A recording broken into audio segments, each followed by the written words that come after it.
Bonjour à tous, ici Gorz, on est en direct du Digital Game Show, donc qui a lieu le 6 et 7 juin au Parc des Expositions à Strasbourg.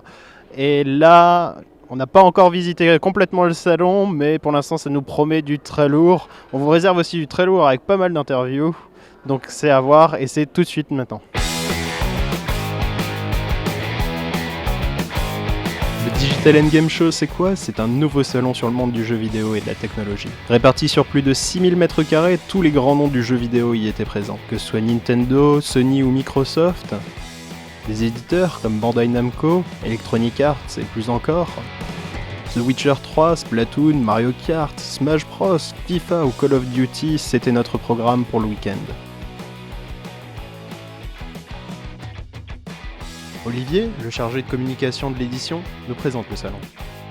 On a la possibilité quand même de pouvoir circuler, de pouvoir tester toutes les avant-premières, tous les jeux. Et après la partie Japanimation, moi ce qui m'a vraiment le plus intéressé au final, c'est pouvoir communiquer avec les différentes associations. On a des associations qui sont présentes, qui sont ultra disponibles, ultra positives et qui viennent discuter, animer. Et ça c'est vraiment chouette aussi. Au final ce salon, c'est voilà, s'il y a du jeu, on parle de salon des générations connectées, mais c'est connecté via les réseaux sociaux, smartphones, etc. Mais au final ici les gens se rencontrent, les gens discutent, les gens échangent. Et c'est ça moi qui me fait le plus plaisir, c'est qu'au final tous les mecs, on est tous passionnés de quelque chose.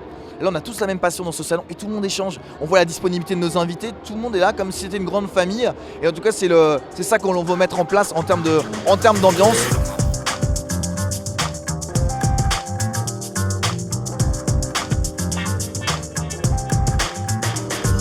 Le DGS, c'est aussi le moment de discuter avec les différents invités présents. Sifano, Blondie, Genius, Kittis ou encore Julien Telouk. Et si vous ne veniez pas pour les jeux vidéo ou les invités, vous pouviez toujours sortir votre plus belle tenue de cosplay et vous balader entre les différents stands de l'exposition. Il y en avait pour tous les goûts, dessins, calligraphie, goodies ou autres surprises, il y en avait vraiment pour tout le monde. Bon, nous sommes toujours au Digital Game Show. Et là, on a recroisé au détour d'un chemin la star du moment de Monsieur Mario. Monsieur Mario, est-ce que vous avez eu le temps de visiter un petit peu le salon? Non, j'ai l'impression que c'est un non. Certaines écoles informatiques étaient également là pour présenter leur cursus, ainsi que des entreprises spécialisées pour nous montrer leurs talents ou des projets particuliers en lien avec les nouvelles technologies. Que ce soit dans le domaine de la décoration, de l'animation ou même de la science, toutes les créations proposées étaient vraiment bluffantes. La palme dans ce domaine reviendra incontestablement au célèbre Oculus Rift que nous avons pu tester pour l'occasion.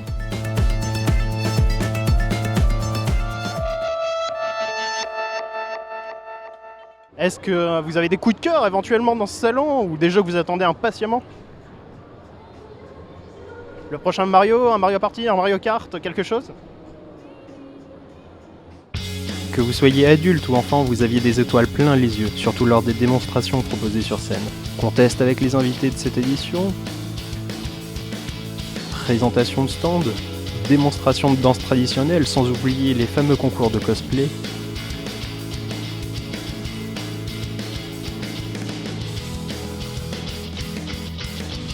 Isabelle Jeudi, présidente du jury du tournoi individuel de cosplay, nous donne ses impressions sur cette première compétition des European Cosplay Awards. Pour une première édition, j'ai trouvé ça vraiment très impressionnant au niveau de la qualité des costumes, évidemment. Ça, je pense que tous les spectateurs qui ont pu assister au concours d'aujourd'hui ont été vraiment bluffés par la technique déployée et les défis que se sont posés les cosplayers. Ça faisait vraiment plaisir à voir.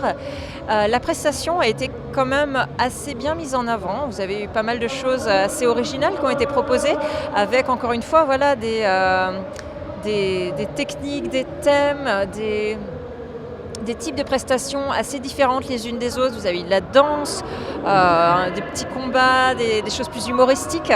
Donc c'était assez varié. Je pense que le niveau quand même global du concours était plutôt bon.